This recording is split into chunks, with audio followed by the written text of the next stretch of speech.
Hey everyone, I thought it would be great to go ahead and give you a look through into what we're using for our foundations for science. We are focusing on specific areas in science and using the Anna Botsford Comstock Handbook of Nature Study. It is quite a thick book here, and it is broken down into several sections based on the specific subjects, such as your animals, your insects, flowers, plants, and more. Come on with me as I show you how it's set up and some alternate tools that you can use as break-aparts from the Foundational Handbook of Nature Study when you use the color editions of this book. Come on with me today.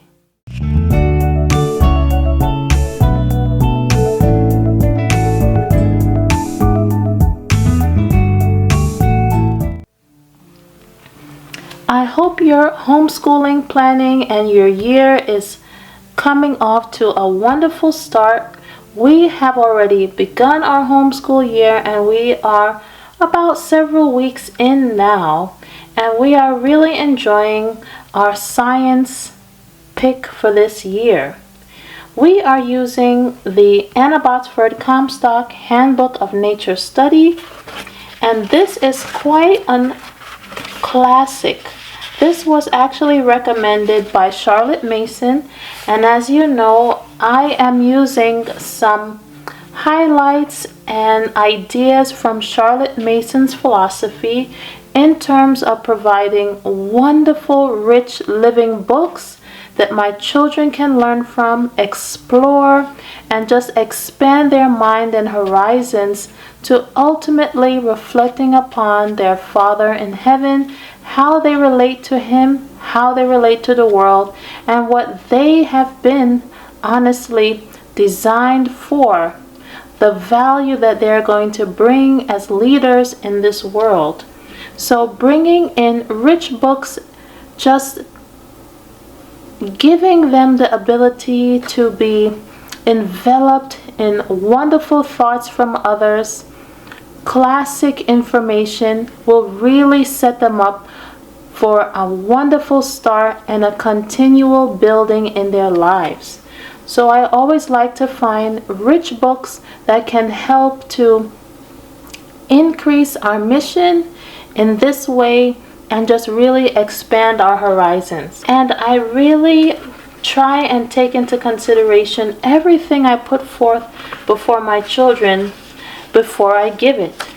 And I always want to make sure that if I'm giving them something that is not outright Christian in thought, that I am behind it, I am explaining to them and going through things that may be either contradictory or not aligning with the biblical viewpoint of our earth and its people, insects, life, and all of these things of creation. So of note, I do want to point out this one is more of a mainstream book, if I can call it such, and it is not specifically going to be going into Christian topics, but to tell you the truth, I have found that finding something neutral, especially when it comes to the sciences and history, it just allows for me as the teacher to really expand upon things without any preconceived thought added to it, and just allows for some rich discussions that we will then relate to what we have read in our Bible. So while this book is not specifically Christian based, it's a very good starting point to go ahead and build from. This science book can also be used for your nature study. My children are always outside, and whenever we're reading, we're always finding correlations to what they are observing outside, whether it's a moth, a butterfly, a cricket, flowers, plants. They really always find correlation in what we're reading.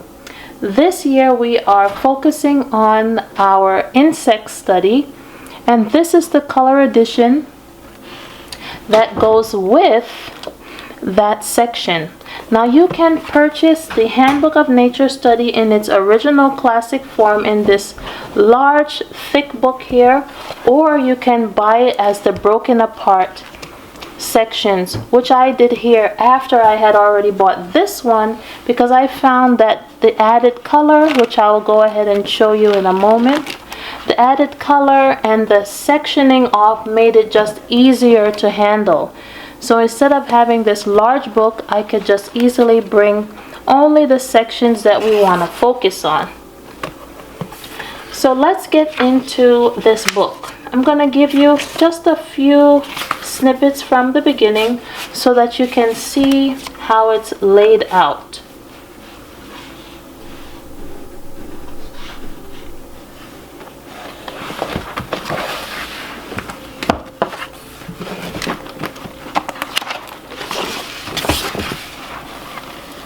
So when we come here, as you can see, I have labeled quite a bit. I have sectioned out the areas that we wanted to focus on to make it easier by putting these tabs.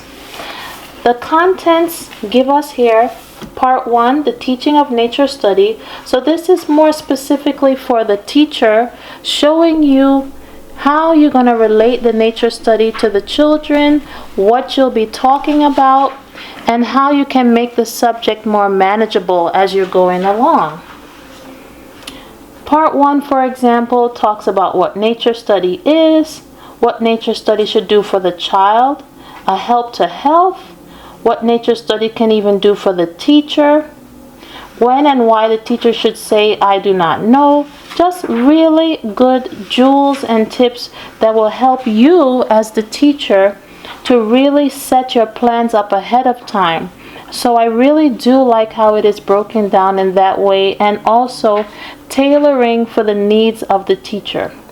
Then after part 1, we get into the different sections. We have part 2, animals, part 3, plants, part 4, earth and sky, and that's it. But as you can see, in each of those broken up segments, we have tons and tons of information from many, many different living things, animals, insects, and so forth, including even the earth and plants. So it is really, honestly, a robust science text.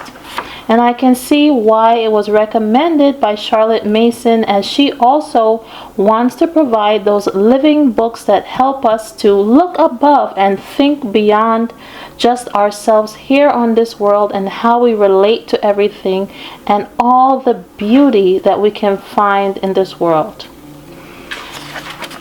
Let me get into a little bit of the reading for the teaching of nature study so that you can kind of get just an idea if you would like to have this book to use.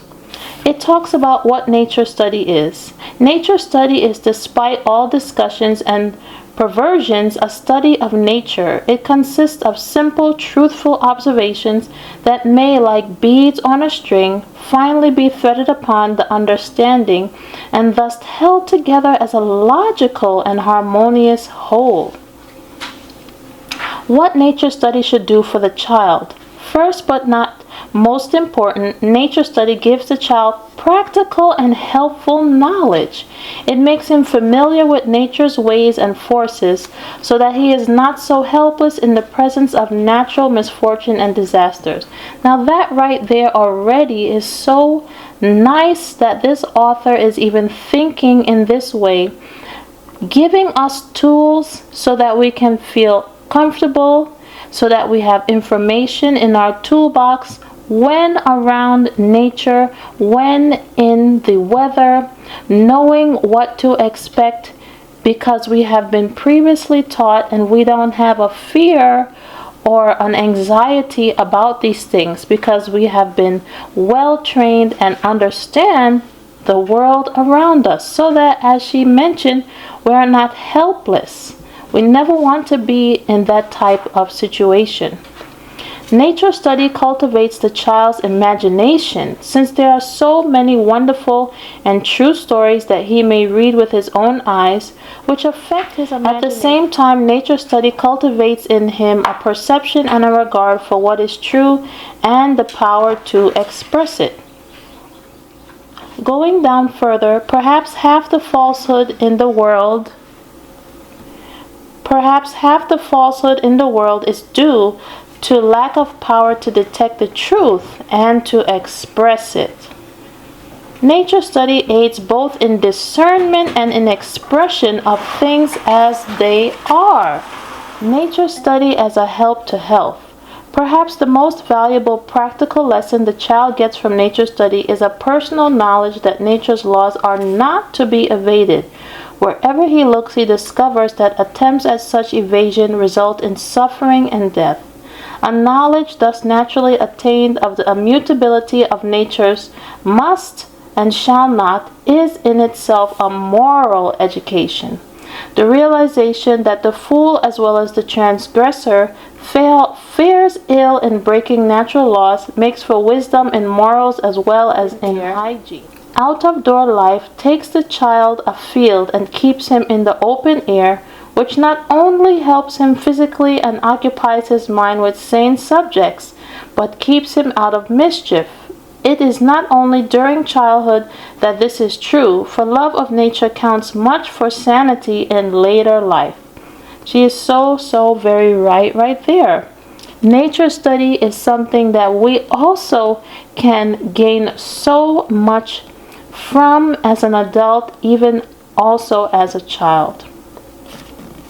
What nature study should do for the teacher.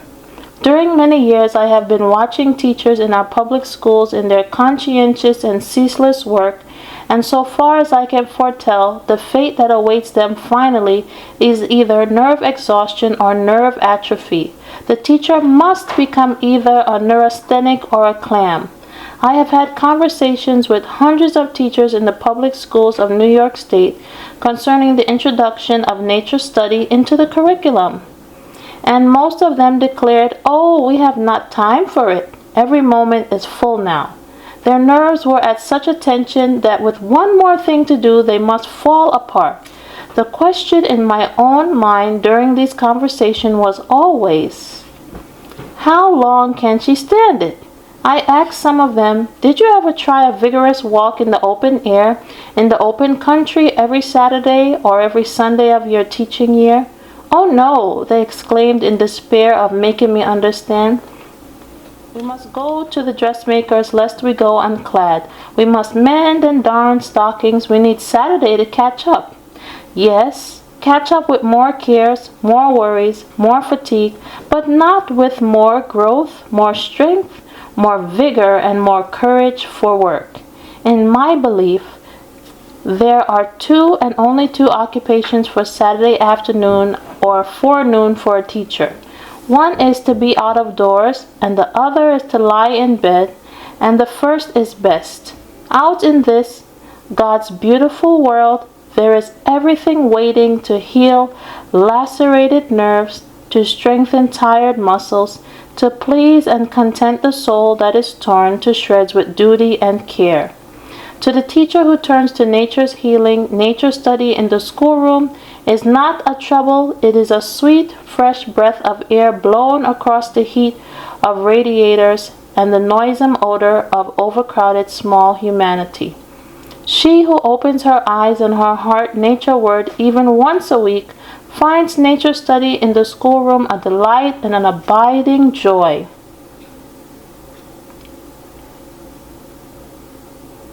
What does such a one find in her schoolroom? Instead of the terrors of discipline, the eternal watching and eternal nagging to keep the pupils quiet and at work, she finds, first of all, companionship with her children, and second, she finds that without planning or going on a far voyage, she has found health and strength. Now, isn't that something? Wow!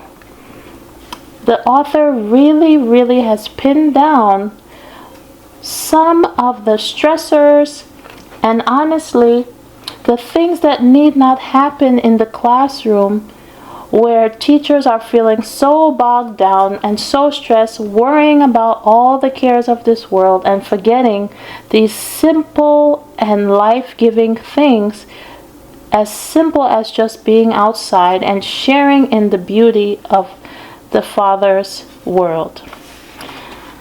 So it also goes into how you can use this book and more tips for the teacher in preparation for the vast areas that you can pick and choose from. Now this book is quite large, so you don't have to feel that you have to go through every single thing.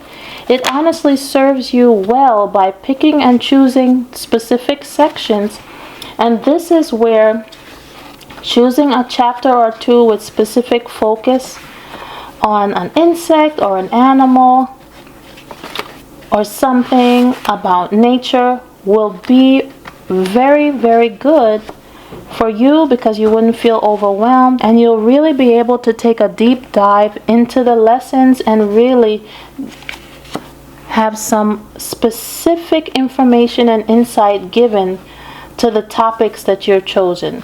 So as you can see, this book does have its own pictures and illustrations. The information is very detailed.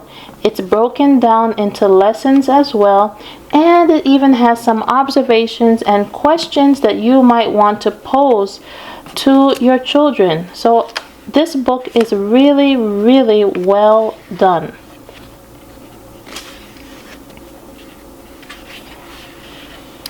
Now I'm going to take you into the color editions, which I got from Living Book Press. I always find some good options on there, and it's very economical and inexpensive.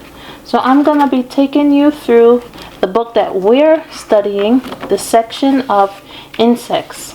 And as you can see here in the cover, it tells you all the different subtopics here. We have reptiles, amphibians, fish and invertebrates, birds, wildflowers, weeds and cultivated crops, mammals and flowerless plants, trees and garden flowers, earth and sky, insects as we had here, and then there's an introduction book actually broken up. So in this color edition they have added nice photographs that of course you're not having in the black and white edition, but all the information is the same. And I'll just take you on a quick flip through so that you can see. You know, I really enjoy those classic books from yesteryear, so I really do appreciate this one. If you look through, you'll also see there are some really beautiful poems as well, really interspersed to really just give you a deep dive into the subject that you are studying. So it really encompasses multiple areas of learning: nature study, science, biology, observation of our world and earth, poetry as you can see there, which I mentioned, and just so much more. It really can even be treated as unit studies as well, if you like, for those of you that like to go into a deep dive into specific areas. The pictures and drawings are really nicely done.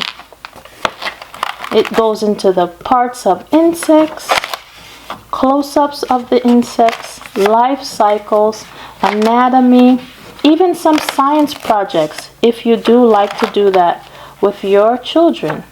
We have found it so very interesting, and we have found even some of the insects in our own backyard, and we can discuss them, talking about how it relates to our garden and so much more.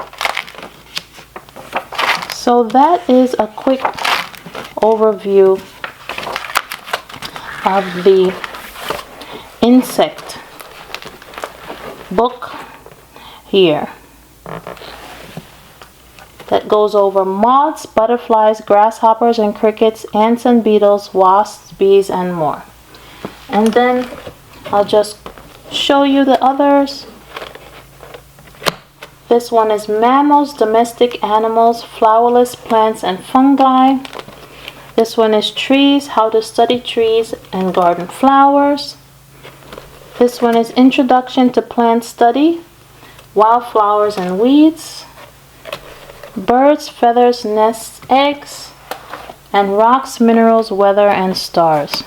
So this is really a great thing to have even on your bookshelf for future reference and study, let alone using it for your science curriculum.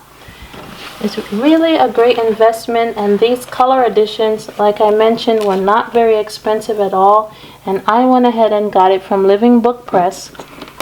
And then the classic manual, of course, is wonderful to have, but if you'd like to have it broken up to make using everything much easier for you, then I would suggest going ahead and getting the color copies that are broken up into sections. I hope this little review was a help and an aid for you in thinking about different science curriculum that can really expand your horizons and make science study both fun, beautiful, and interesting. And this book is really honestly a classic and a gem if you can grab it. If you have any questions or comments about how we're using it, or if you have any questions in general about the curriculum I'm showing and how we are doing things, please feel free to leave them in the comments below. I am just always looking for different ideas as well, so I'd love to share with you and just work together as moms, doing all we can to make sure that we are bringing beauty, information, and wisdom to our children. If I haven't mentioned, I'm a mom of 3 and I'm homeschooling. My children were going into year 4 and we just love our experience.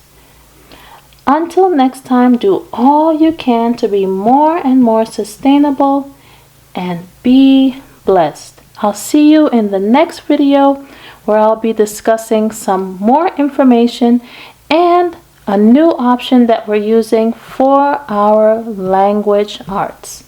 I'll see you then.